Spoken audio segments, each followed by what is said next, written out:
ఇంత పెద్ద భారతదేశంలో ఏపీలోని శ్రీహరికోట నుంచే రాకెట్లను ఎందుకు ప్రయోగిస్తారో తెలుసా? 3, 2, 1, 0.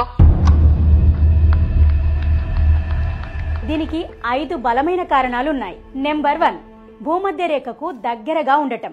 ఇక్కడి నుంచి రాకెట్ ప్రయోగించడం వల్ల సాధారణం కంటే సెకనుకు 0.4 కిలోమీటర్ల అదనపు వేగం లభిస్తుంది.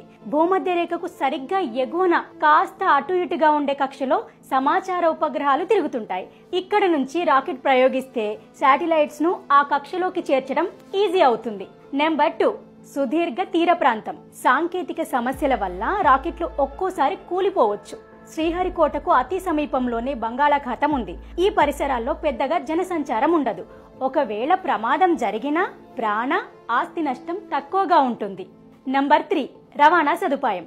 రాకెట్ ప్రయోగాలకు వివిధ ప్రాంతాల నుంచి అనేక పరికరాలు తరలించాల్సి ఉంటుంది. ఇందుకు రవాణా కీలకం. శ్రీహరికోటకు మెరుగైన రోడ్డు, రైలు, సముద్ర మార్గాలు ఉన్నాయి. నంబర్ 4, అనుకూల వాతావరణం.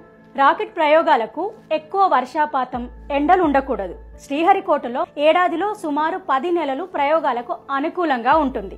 నెంబర్ 5, నేల స్వభావం. రాకెట్ ప్రయోగ సమయంలో భూమి తీవ్రంగా కంపిస్తుంది. దాన్ని తట్టుకునేలా శ్రీహరికోటలో భూమి రాళ్లతో దృఢంగా ఉంటుంది.